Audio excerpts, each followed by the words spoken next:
श्री विनम्र सागर जी महाराज की जय। गुरुदेव, एक प्रश्न उठ रहा है जो समसामयिक है। विगत कुछ वर्षों से गुरुदेव जहाँ भी जाते हैं वहाँ भव्य अगवानी होती है, भव्य कलश स्थापना और अनेक भव्य कार्यक्रम होते हैं। कुछ लोग अपनी चंचला लक्ष्मी का उपयोग उस पुण्य कार्य में लगाते हैं, लेकिन देखने में आता है कि समाज का कोई दूसरा पक्ष उसकी भर्त्सना करता हुआ दिखता है, उसको मुनियों के आडंबर से जोड़ लेता है और कुछ अनेक बातें आप तक भी आती होगी स्वामी जी। तो प्रश्न ये उठता है स्वामी कि अनेकांतवाद का सिद्धांत भी कई लोग उस तरह से समझाने की कोशिश करते हैं कि ये तो इस रूप में भी है, लेकिन हमें जो समझ में आता है, जो आगम की वाणी है, सर्वज्ञ की वाणी है, तो ये समझाएं गुरुदेव। और ये विषय शायद पूरे भारतवर्ष में आपके माध्यम से जाना चाहिए कि जो लोग अपनी धन का उपयोग देवशास्त्र गुरु की प्रभावना के किसी भी रूप में करते हैं उनको क्या पुण्य लगता है, और जो उसकी भर्त्सना करते हैं उनको क्या पाप लगता है। नमस्ते। बहुत अच्छा प्रश्न है। प्रश्न के अनुमोदन। मैंने इस बात को पहले भी कहा है, जिन साधु परमेष्ठी का सातिशय पुण्य है उनके तो भगवान के तो भूत हर जोत देते हैं। अगर कोई पुण्यवान साधु है, साधना संपन्न साधु है, वह नगर के अंदर प्रवेश करेगा तो उसके योग्य वातावरण अपने आप बन जाता है। वो अगर वातावरण अपने आप बना है तो उनका पुण्य है, और अगर वातावरण बनाया गया है साधु के द्वारा ही तो फिर वो उनके पुण्य की उदीरणा है। तो प्रायः करके साधु अगर निश्चल मन वाले होते हैं तो उनके भाग्य से उनके आगमन पर व्यवस्थाएं जबरदस्त होती हैं। अब जब जबरदस्त व्यवस्थाएं होती हैं तो आचार्य महाराज जी कहते थे इस बात को, मुझे याद है, गुरु जी कहते थे अपना प्रभाव इतना मत दिखाओ कि दूसरों को देख करके ये लगे कि हमारे गुरु का तो कोई प्रभाव ही नहीं है। ये बात आचार्य श्री जी की तिलवारा घाट में सन 2019 में 23 मई को गुरुजी ने कही थी।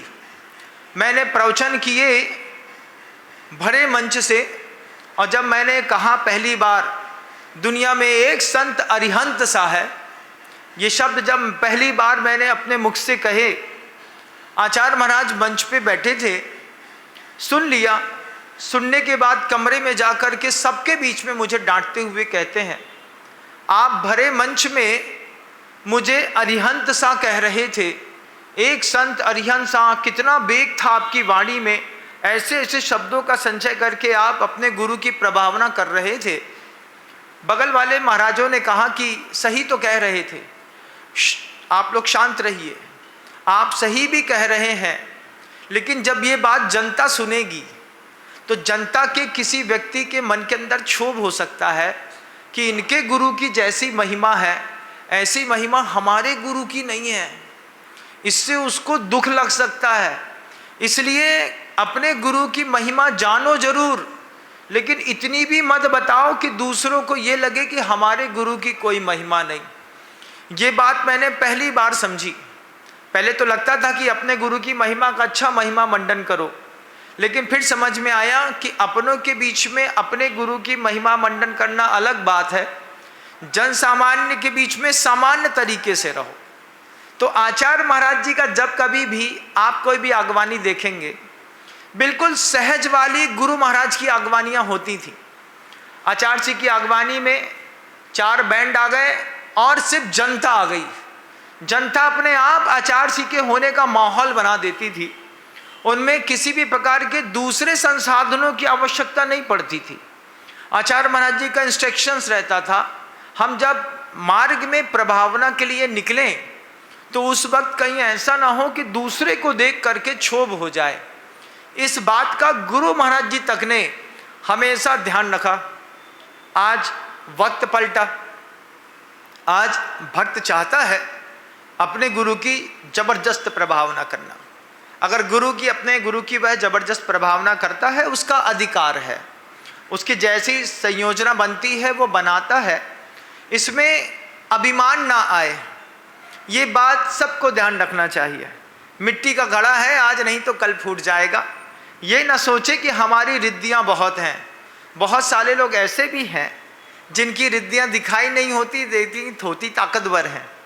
जब इतनी बड़ी बड़ी प्रभावनाएं बड़े मंचों से होती हैं, स्वाभाविक है कुछ वस्त्रधारी गृहस्थों के मन के अंदर क्षोभ पैदा होना कि अरे इतना पैसा खर्चा हो रहा है, ये हो रहा है, वो हो रहा है। अभी हुआ मेरे साथ, मुझे कुछ लोगों ने आके कहा कि 2 करोड़, 2.5 करोड़, 3 करोड़ रुपए आगवानी में खर्चा हो रहे हैं। हमने उनसे एक ही चीज़ कही, आप तो खर्चा कर ही नहीं रहे हैं। जब आप खर्चा नहीं कर रहे हैं तो आपको विकल्प क्यों हो रहा है? हमारी जेब से पैसा लगे तो हमको विकल्प हो। जब हमारी जेब से पैसा ही नहीं लग रहा, विकल्प उनको होता है जो अपने घर से 1 रुपए खर्चा नहीं करते। सबसे बड़ी बात है, उनको हिसाब चाहिए जिनने कभी चंदा नहीं दिया, और जिनने चंदा दिया वो कहते भैया हमें कुछ नहीं चाहिए, बस हमारा पैसा लग जाए, ये सौभाग्य है। तो ये उतल पुतल उन्हीं के दिल की है जिन्होंने उस अगवानी में, किसी भी साधु की अगवानी में वो 1 रुपए खर्चा तो नहीं करेंगे, हाँ 4 ड्रिंक पीना जरूर पसंद करेंगे कि ठंडा पानी है तो हमको पिला दो, रूअफ़ज़ा है तो हमको पिला दो, और समोसा बना है तो वो भी हमको खिला दो। और हमारा ही खा करके हमारी ही बदनामी करने वाले दुनिया में ऐसे आचार कहते हैं पिसुनप प्रजाति। छोटे छोटे कीड़े होते हैं, आँख से दिखाई नहीं देते, काटते बड़ा तेज हैं। ऐसी लोगों को आगे चल के आचार्य ने रैण सार में कहा है, ते होन तिल्लुल्ल मुआ, या तो वो उल्लू बनेंगे या तो वो मूक या बधिर बनेंगे। उनको ऐसा कुछ भी नहीं करना चाहिए। उनको क्या करना चाहिए? आप देखिए, आपको लगता है आप उसमें सहयोग करिए, आपको नहीं लगता है आप शांति से बैठिए, लेकिन अपवाद मत करिए। अगर हम अपवाद करते हैं तो ये खेद की बात है। जिन्होंने 3 करोड़ रुपए अगवानी में खर्चा किए, उन्होंने सोच समझ के किए, उनके पास संपत्ति थी, उनको लगा मुझे अपने गुरु की प्रभावना करनी है, उनने कर दी। अब उसको देख करके मान लो 500-700 लोगों के अंदर क्षोभ होता है तो स्वाभाविक है। इसके लिए गुणभद्र आचार्य महाराज कहते हैं, जब बादल बरसते हैं तो किसान खुश होता है और कुम्हार की छाती फटती है। किसान क्यों खुश होता है? बादल बरस गए हैं तो अच्छे धान हो जाएगा, और कुम्हार की छाती में इसलिए दर्द होता है कि बादल बरसेंगे तो हमारे मटके नहीं बनेंगे। तो सबकी प्रकृति का अपना अपने साथ दुख भोग रहे हैं। हम इसमें मध्यस्थ बन करके अगर जीवन यापन कर पाएंगे तो अपने आप को सुखी महसूस कर पाएंगे। अगर हमने दूसरे के घर की बरकत हमेशा देखते रही और कसाय के कारण जलते रहे तो कर्म बंद भी होगा और दुख लगातार बने रहेगा। इसलिए अपने घर का दीपक देखो, अपना पुण्य देखो, अपनी भक्ति करो। संसार में कभी कोई कुछ बना नहीं पाया, ये पुल है पार होने के लिए। साधु भी पार हो रहा है, साधु की भक्ति करके लोग भी पार हो रहे हैं। और जो लोग चिढ़ते हैं, डरते हैं, खेद व्यक्त करते हैं, मैं कहूँगा एक बार भक्ति करिए, आपको भी बहुत अच्छा लगेगा, मेरा पूरा विश्वास है।